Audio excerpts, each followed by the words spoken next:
जी, इसके बाद हमारा नेक्स्ट टॉपिक है limitation of Newton's laws of motion. Newton के जो लॉज हैं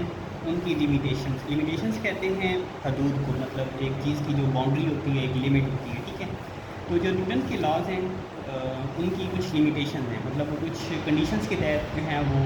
वैलिड होते हैं या आपके पास वो काउंट करते हैं। अगर वो उन कंडीशंस को फुलफिल ना करें तो एज अ रिजल्ट जो न्यूटन के लॉज ऑफ मोशन हैं वो इनवैलिड हो जाते हैं। मिसाल के तौर पे जो पहला कानून है उसमें हमने कहा है कि अगर आपके पास एक ऑब्जेक्ट अगर रेस्ट में है तो वो आपके पास रेस्ट में ही रहेगा, अगर मोशन में है तो वो मोशन में ही रहेगा, कब तक, जब तक इसके ऊपर कोई एक्सटर्नल फोर्स जो है वो एक्ट नहीं करेगी। तो एक्सटर्नल फोर्स की एब्सेंस में जो आपके पास न्यूटन का पहला कानून है वो आपके पास वैलिड होता है। इस तरह आपके पास अगर न्यूटन के थर्ड लॉ की अगर हम बात करते हैं तो उसमें आपके पास जो एक्शन और रिएक्शन जो है वो हमने पढ़े हैं कि दो डिफरेंट बॉडीज़ की तरफ से जो है वो अमल करते हैं। अगर एक ही बॉडी के ऊपर हम एक्शन और रिएक्शन को जो है वो ऑब्जर्व करने की कोशिश करेंगे या उसको अप्लाई करने की कोशिश करेंगे तो जो न्यूटन का थर्ड लॉ है वो उसके लिए फुलफिल नहीं होगा। तो ये आपके पास कुछ ऐसी कंडीशंस हैं जो न्यूटन के लॉज को थोड़ा लिमिटेड करती हैं। मीन्स के जितने भी लॉज हैं उनकी कुछ ना कुछ लिमिट्स होती हैं और उन लिमिटेड बाउंड्रीज़ के अंदर रहते हुए वो काम करते हैं, ठीक है। तो इस तरह आपके पास जो न्यूटन्स के लॉज हैं उनकी भी कुछ लिमिटेशन हैं। तो यहाँ पर हम कुछ जो उनकी बेसिक जो आपके पास लिमिटेशन है जो इसको यानी कि बिल्कुल ही एक लिमिटेड लॉ की तरफ जो है वो बाउंड कर देती है, उसको हम डिस्कस करेंगे। और फिर उसका जो सलूशन है वो भी हम डिस्कस करेंगे कि इस चीज़ को जो न्यूटन के लॉज में लिमिटेड हो गई थी उसको फर्दर किसने एक्सप्लेन किया। कहते हैं we have already explain that Newton's laws of motion can be applied with very high degree of accuracy to the motion of the object and velocities which we come across in everyday life. यानी कि आपके पास Newton के laws को हम explain कर चुके हैं कि ये आपके पास जो मोशन ऑफ ऑब्जेक्ट जो हैं उनके साथ डील करते हैं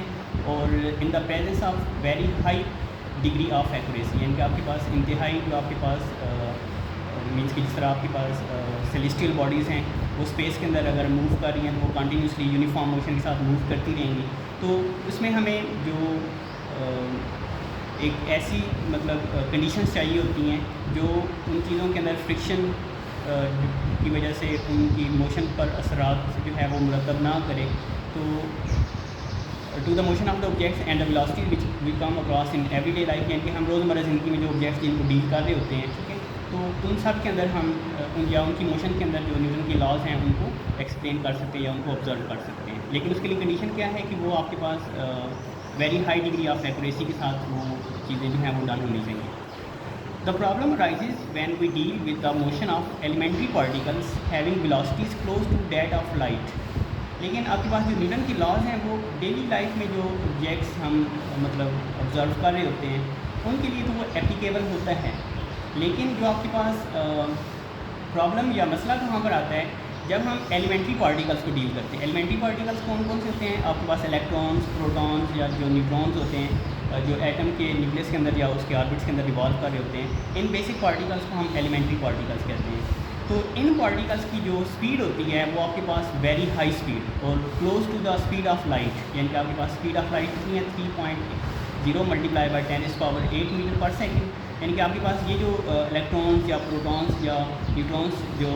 रेज़ की फॉर्म में एटम न्यूक्लियस से रिलीज़ होते हैं तो ये आपके पास इनकी जो मूवमेंट होती है वो आपके पास स्पीड ऑफ लाइट की इक्वल होती है। तो जो न्यूटन के लॉज ऑफ मोशन हैं वो in very high speed of objects के लिए एप्लीकेबल नहीं है। यानी कि जो एलिमेंट्री पार्टिकल जो स्पीड ऑफ लाइट के करीब जो हैं वो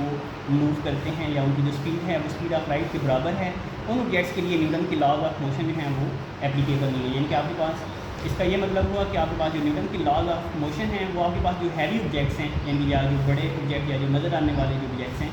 और जो आपके पास एक रीज़नेबल स्पीड के साथ मूव कर रहे होते हैं उनके लिए एप्लीकेबल होता है। लेकिन अगर एक ऑब्जेक्ट है वो वेरी स्मॉल हो या वेरी टाइनी ऑब्जेक्ट्स हों जैसे इलेक्ट्रॉन्स या प्रोटॉन्स हैं और जो स्पीड ऑफ लाइट के क्लोज मूव कर रहे हों तो न्यूटन के लॉज ऑफ मोशन वहाँ पर लिमिटेड हो जाते हैं या वहाँ पर इनवैलिड हो जाते हैं।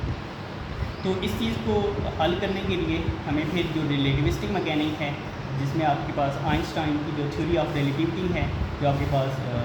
इन वेरी स्मॉल ऑब्जेक्ट्स की जो स्पीड है उसको डिस्कस करती है, उनकी मोशन को डिस्कस करती है, फिर हम उसकी तरफ लीड करते हैं। मीन्स कि आपके पास जो न्यूटन के लॉज ऑफ मोशन जहाँ पर लिमिटेड हो जाते हैं, वहाँ पर आपके पास अल्बर्ट आइंस्टाइन की जो थ्योरी ऑफ रिलेटिविटी है, यानी कि जो रिलेटिविस्टिक मैकेनिक्स, जिसमें हम इन एलिमेंट्री पार्टिकल्स की जो स्पीड है उसको डिस्कस करते हैं या उनकी मोशन को डिस्कस करते हैं, हम उसकी तरफ लीड करते हैं और इन प्रॉब्लम्स को सॉल्व करते हैं। After all this discussion we can say that Newton's laws of motion are not exact for all types of motion।